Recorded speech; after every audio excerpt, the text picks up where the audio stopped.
오늘 이 시간은 좀 흥미로운 시간을 가져보려고 합니다. 우리가 인공지능 챗GPT를 많이 사용하고 있는데 그 신학적인 질문을 해보는 시간을 가지고자 합니다. 제가 이렇게 챗GPT에 물었습니다. 장로교 신학자는 그리스도에 의해 능동적 순종의 전가를 주장한다. 그러나 웨슬리는 거의 부정하는 입장을 알고 있다. 그들의 근거를 알고 싶다고 제가 물었습니다. 챗GPT는 장로교의 그 개혁주의 능력에 의해 순종의 전가는 칭의 핵심 구성 요소라고 얘기하고 있고 존 칼빈이나 루이스 볼크프, 존 오웬 등이 주장했다. 이렇게 나오고 있습니다. 성경적 근거가 나오고 신학적 핵심 주장이 나옵니다. 하나님은 단순히 죄 없는 상태가 아니라 완전한 의를 요구한다. 인간은 이를 충족 불가하다. 그래서 그리스도의 순종, 능동적 순종이 필요하다. 따라서 능동적 순종 없이 칭의는 불완전하다고 주장합니다.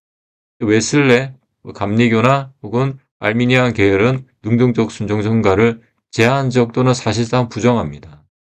간접적으로 전가된다고는 후대 복음주의적으로 해석한 것이지 사실은 능동적 순종의 전가를 웨슬레는 부정적으로 얘기했습니다.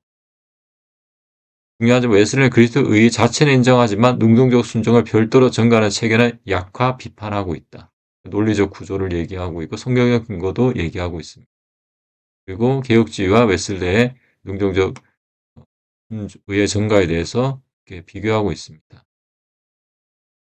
개혁주의는 완전한 법적 의가 필요하고 능동적 순종 전가 필수다. 웨슬레는 믿음과 변화로 충분하다. 전가는 최소화된다. 실제 의 없이 단지 전가된 의만으로 구원이 가능한가? 제가 계속 이렇게 질문을 해왔거든요. 이 질문은 정확히 웨슬레적 문제의식입니다. 개혁주의는 실제 우리의 의가 없이 전가된 의만으로도 가능하다. 법적 선언이 본질적으로 보고 있고 웨슬레는 불완전하다. 우리의 실제 변화도 동반되고 필수다. 이렇게 얘기하고 있습니다. 그래서 또 구체적으로 물었습니다. 장로교 말대로 능동적 의의 전가가 맞다면 중생한 기독교인들 하나님의 말씀에 순종할 이유가 없지 않나. 그리고 성경 곳곳에 나오는 믿는 자들도 버림이 되고 구원에 탈락할 수 있는 경고를 설명할 수 없지 않냐고 제가 물었습니다. 챗GPT는 핵심을 정확히 짚으셔. 이 질문은 단순 발언 개혁주의 구원 내부의 긴장감을 찌르는 문제라고 했습니다. 개혁주의 구원론 내부의 긴장. 예, 개혁주의 안에 지금 굉장히 중요한 문제라는 얘기죠. 정리하면 두 가지. 능력의 의회전가 완전하다면 왜 순종이 필요한가? 예수님께서 능동적 의회전가 율법에 완전히 실행했는데 왜 믿는 자들은 하나님의 말씀과 율법에 예수님께서 완전케 하신 그리스도 율법 순종해야 하느냐? 이 문제죠. 그러면 성경에 실제로 나는 탈락 경고들은 무엇인가? 예. 그래서 그에 대해서 분석했습니다. 아무튼 이걸 다 설명할 수 있고 성경의 근거가 있습니다. 예. 저의 질문 있고 개혁의 방어 논리 이것입니다. 참된 믿음은 반드시 순종을 낳는다. 그래서 순종 없는 믿음은 가짜 믿음이다. 성령이 반드시 변화시킨다. 중생자는 순종할 수밖에 없다. 그냥 필연적으로 거듭난 사람은 구원받아서 순종할 수밖에 없다고 하는 것이죠. 예, 남는 문제는 이거다. 순종은 필요 없지만 없으면 구원이 아니다. 논리 구조가 뭐냐 하면 순종은 구원의 조건이 아니다. 그러나 순종이 없으면 탈락이다 이 말입니다. 그래서 사실상 숨겨진 조건입니다. 순종은 하나님의 율법에 순종하는 것은 말씀에 순종하는 숨겨진 조건이다. 그리고 구원 탈락 경고의 구절에 대해서 개혁주의 해석은 우리 히브리서 말씀이 많죠. 요한복음에도 나오고 개혁주의는 이제 한마디로 가짜로 구원받은 사람이다. 겉으로만 믿은 자다. 진짜 구원받은 사람이 아니다. 이제 챗GPT는 성령을 체험하고 은사를 경험했다고 표현하고 있는데 개혁주의 말대로 단순 가짜로 보기 어렵다고 보고 있어요.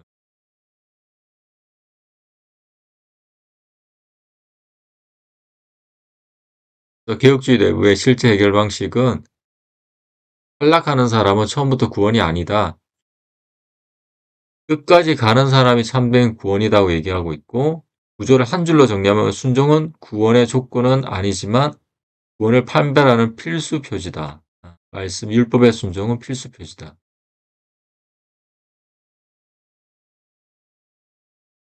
제가 강조했던 건 중생한 자, 구원받은 사람은 실제 변화가 반드시 동반되고 또 지속적으로 통화되는 방향성을 가집니다.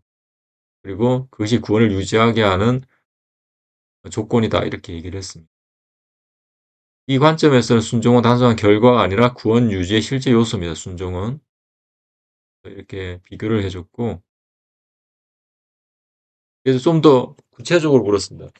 네 생각이 궁금하다. 네 생각 그냥 솔직하게 얘기해라.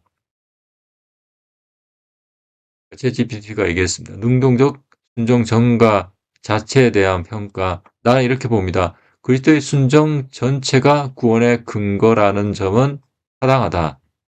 그러나 그것을 완성된 의의 패키지로 전가된다고 과도하게 법정화한 것이 문제다. 이렇게 얘기했어요. 이유 1. 성경은 의의 근거를 말하지만 의의 총량 전가는 체계화하지 않습니다.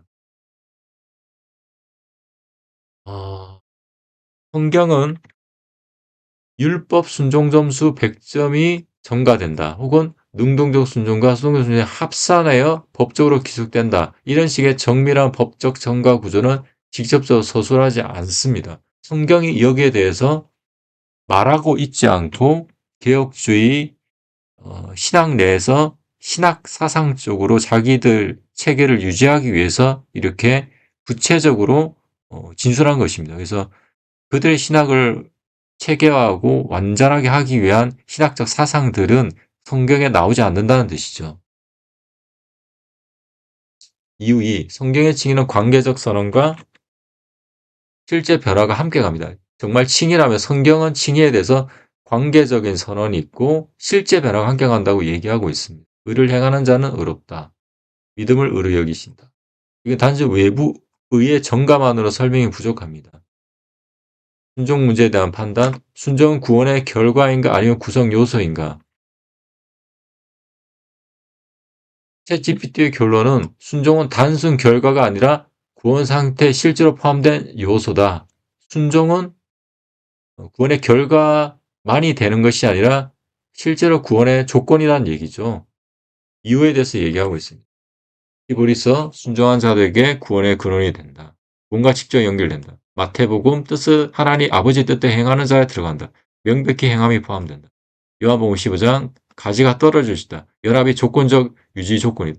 한번 붙은 자들도 떨어질 수 있다 이거죠. 연합이 구원의 조건적 유지 조건으로 보인다. 따라서 개혁주의는 순종은 결과지만 필수 증거다. 이건 논리적으로 이렇게 변화됩니다.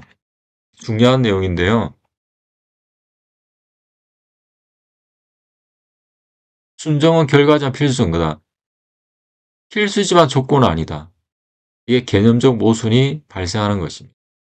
챗GPT가 보기에는 개혁주의의 주장은 모순이다. 이 말입니다. 그리고 탈락 경고에 대한 챗GPT의 견해는 성경의 경고는 실제 가능성을 전제한다. 실제로 일어날 수 있다는 겁니다. 개혁주의 말대로 그냥 있지도 않은 일을 하나님께서 우리한테 겁주려고 거짓으로 얘기했다는 것은 잘못됐다는 것이죠. 이유에 대해서 얘기하고 있어요. 텍스트가 말하는 강도가 너무 심각하다 이거죠. 한번 빚을 받고 뭐 성령을 체험한 자들이 이후 타락하면은 다시는 회개할 수 없다. 이건 너무 강도가 강하다는 거예요. 성경이 이거를 가짜로 얘기할 강도가 아니다. 단순 가짜 신자 복이 없다. 그래서 10장 6절, 10, 26절 다시 속죄가 없다. 이건 가정법이 아니라 실제 선언입니다. 가정법이 아니라 있지도 않은 일을 가정한 게 실제 선언이다. 이유 2. 경고의 목적. 만약 탈락이 불가능하다면 경고는 실제성 없는 연극이 됩니다. 이건 성경의 진지함과 맞지 않습니다. 그래서 최종 판단을 어떻게 보느냐? 나는 다음 구조가 가장 성경 전체와 일관된다고 봅니다. 구원 구조, 그리스도의 순종이 구원의 객관적 근거가 된다. 믿음은 그 근거에 참여한다. 중생은 실제 변화 시작이고 순종은 구원의 실제 지성 요소고 탈락까지 실제 존재합니다. 핵심 문장, 구원은 단순한 법적 상태가 아니라 관계적, 존재적 상태이며 그 상태는 방향성 속에서 유지된다는 것입니다. 그래서 능동적 순종 전가에 대한 개혁주의 능동적 순종에 대한 최종 평가는 맞는 부분이 뭐냐? 그리스도의 순종이 구원의 근거라는 점 맞다. 하지만 그 순종이 완성된 의로 법적으로 전가되어 이후 순종과 무관해진다는 구조는 과도하다는 것이죠. 저는 언약적 충성 기반 구원론을 주장하는데 이건 사실 개혁주의 법적 모델보다 웨슬리보다도 더 발전된 형태로 성경의 관계적 언약 구조를 잘 포착하고 있다고 챗GPT는 저희 신학에 대해서 평가하고 있습니다. 결론은 능동적 순종 전가는 구원의 근거 설명이 유용하지만 구원의 완결 구조로 사용되면 성경의 경고, 순종, 탈락 문제를 왜곡시키게 된다는 것입니다. 이후에는 총신대 김병훈 교수가 이 그리스도에 의해 능동적 순종 전가, 능동적 의해 전가에 대해서 유튜브에 또 많이 얘기하고 또 책으로도 많이 썼는데 이 사람에 대해서 챗GPT가 어떻게 보는지에 대해서 또 다음에 기회가 되면 올리도록 하겠습니다. 그래서 가장 중요한 문제는 이겁니다. 개혁주의 구조. 순종은 결과지만 필수 증거다. 근데 필수지만 조건이 아니라고 했는데 개념적 모순이 발생한다는 것입니다. 개혁주의의 칭의 이론에는 심각한 모순이 있고 그 모순대로 살면은 반드시 구원파적인 믿음이 산출된다. 값싼 은혜 구원론이 나올 수밖에 없다. 자신만 잘못 믿고 지옥 가면 되는데 많은 교회 사람들을 많은 교인들을 지금 몇백 년 동안 정말 잘못된 길을 인도하고 있다면 그 받을 형벌이 얼마나 크겠습니까? 우리는 내가 믿고 따를 목자, 선생을 잘 분별해서 받아들여야지 자신이 하나밖에 없는 죽음 이후의 삶이 영생한 삶이 결정된다는 사실을 반드시 기억해야 될 것입니다. 감사합니다.